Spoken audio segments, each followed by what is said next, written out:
एक शख्स गाड़ी से उतरा और बड़ी तेजी से एयरपोर्ट में घुसा। जहाज उड़ने के लिए तैयार था।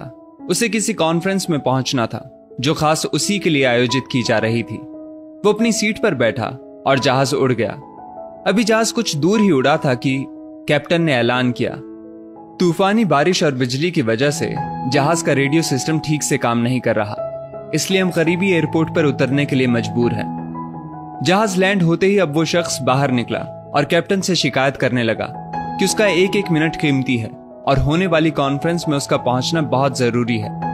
पास खड़े दूसरे मुसाफिर ने उसे पहचान लिया और बोला, डॉक्टर पटनायक, आप जहां पहुंचना चाहते हैं टैक्सी द्वारा यहां से केवल 3 घंटों में पहुंच सकते हैं। डॉक्टर ने उस शख्स का शुक्रिया अदा किया और टैक्सी लेकर निकल पड़ा। लेकिन ये क्या, आंधी तूफान और मूसलाधार बारिश ने गाड़ी का चलना मुश्किल कर दिया। फिर भी ड्राइवर गाड़ी चलाता रहा। अचानक ड्राइवर को एहसास हुआ कि वो रास्ता भटक चुका है।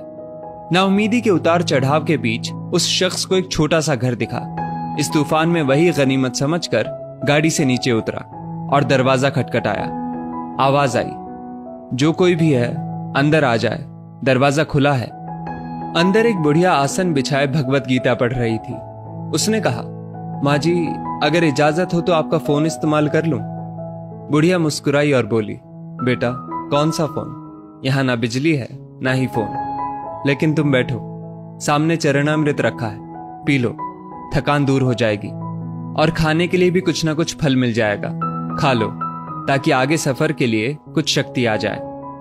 डॉक्टर ने शुक्रिया अदा किया और चरणामृत पीने लगा। बुढ़िया अपने पाठ में खोई थी कि डॉक्टर की नजर उनके बगल में पड़ी। एक बच्चा कंबल में लिपटा पड़ा था जिसे बुढ़िया थोड़ी थोड़ी देर में हिला देती थी। बुढ़िया ने पाठ समाप्त किया तो डॉक्टर ने कहा, माँ जी, आपके स्वभाव और एहसान ने मुझ पर जादू कर दिया है। आप मेरे लिए भी दुआ कर दीजिए, ये मौसम साफ हो जाए।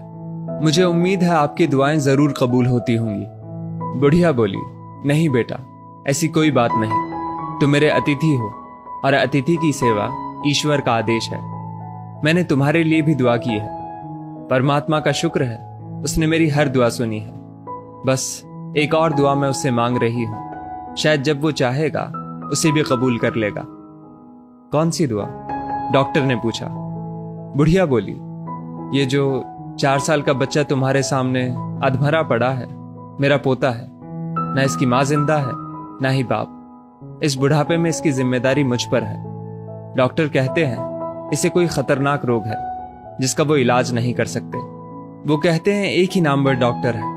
क्या नाम बताया था उसका? हाँ, याद आया, डॉक्टर पटनायक। वो इसका ऑपरेशन कर सकता है। लेकिन मैं बुढ़िया कहाँ उस डॉक्टर तक पहुंच सकती हूँ? बच्चे को लेकर जाऊं भी तो पता नहीं वो देखने के लिए राजी भी हो या नहीं। बस अब बंसी वाले से यही मांग रही थी कि वो मेरी मुश्किल आसान कर दे। डॉक्टर की आंखों से आंसुओं का सैलाब बह निकला।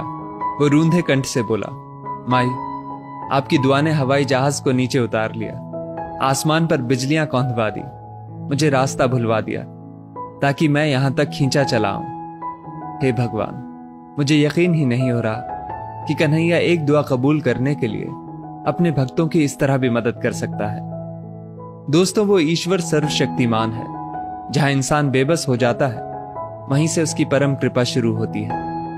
यदि इस वीडियो ने आपका दिल छू लिया हो तो इसे लाइक शेयर अवश्य करें और ऐसी बेहतरीन वीडियोस के लिए हमारा पेज जरूर फॉलो कर लें। धन्यवाद।